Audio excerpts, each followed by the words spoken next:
Tagad aplūkosim izteiksmi pārveidojumus. Runājot par izteiksmi pārveidojumiem, mums būs atjautīgi jāizmanto piedāvātās formulas. Izteiksmi pārveidošana pati par sevi ir tāda kā taustīšanās, kur mēs cenšamies saskatīt, kura formula varētu šoreiz derēt.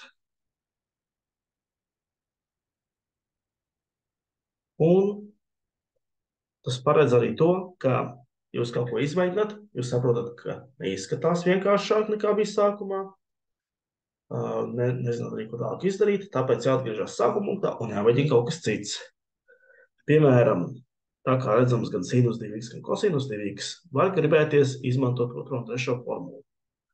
Bet īstenībā daudz atjautīgāk ir lietot šo te formulu, jo te mums ir īstenībā tā kā ļoti līdzīgi. Kosinus reiz kosinus, mīnus sinus reiz sinus, no tādām pašām divām vērtībām. Vienīgais mīnus zīme ir pie kosinusa, nevis pie sinusa. Tas te kas to var iznest ārā.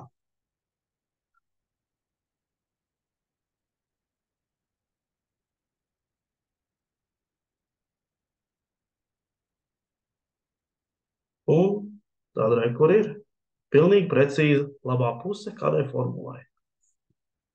Tas nozīmē, ka kreisā pusē tur ir paredzēts kosinus, un mēs varam šādi izmantot arī formulas. Tātad tas pārvēršas par vienu kosinusu no 2x un x. Tas ir starpā, ja te ir mīnus, tad te ir plus. Izdarām darbību, kas ir iekavās, un mēs dabūjam kosinus no 3x. Tas arī viss. Mēs esam vienkāršojuši izteiksmi. B piemērā.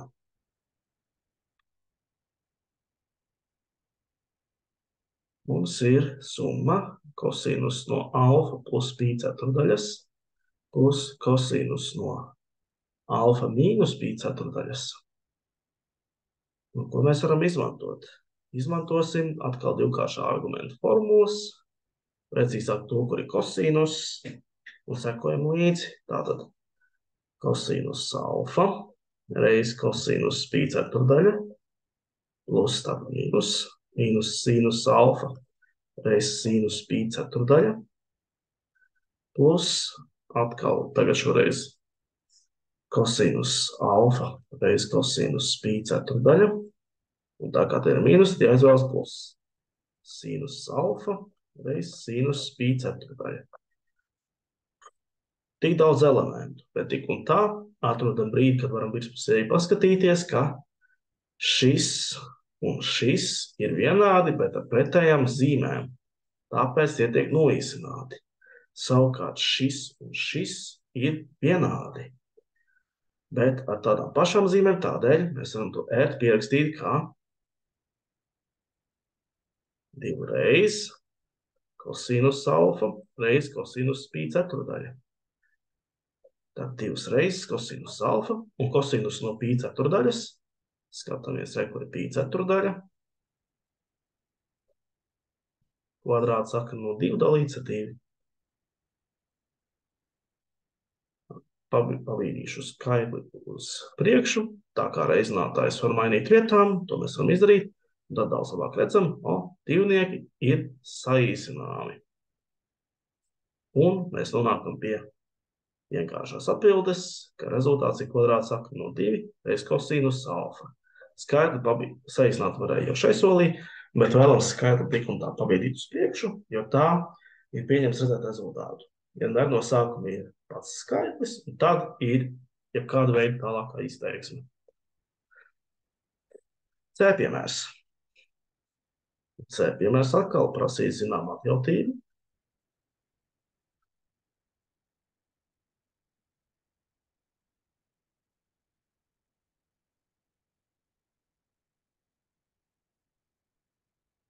Un tas, ko vajag saskatīt, kur vajag būt atjautīgam, pamanīt, ka viss, kas ir šajā pusē, ir 2 sinus alfa, kosinus alfa, viss kopā kvadrātā.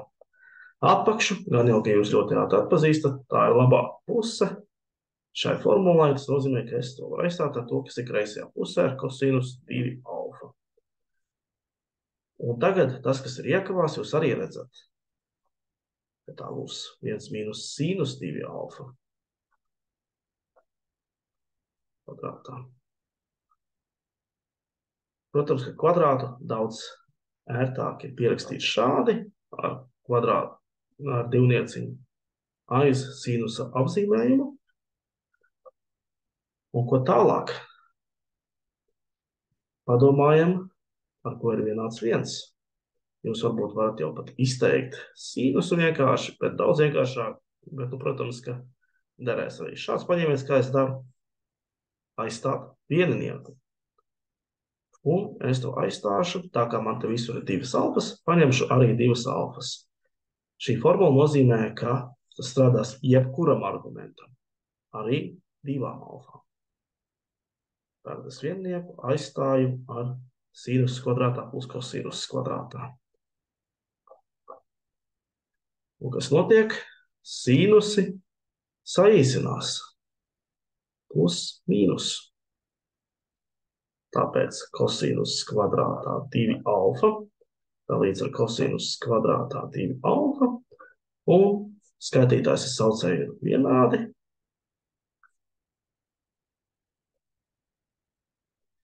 Pārsīt vēl viss. Mums paliks vienkārši 1. Un tā. Jācer, ka šie paraugi noderēja, lai saprastu, kas jādara, kad jums prasa vienkāršot izteiksmi. Lai veicas!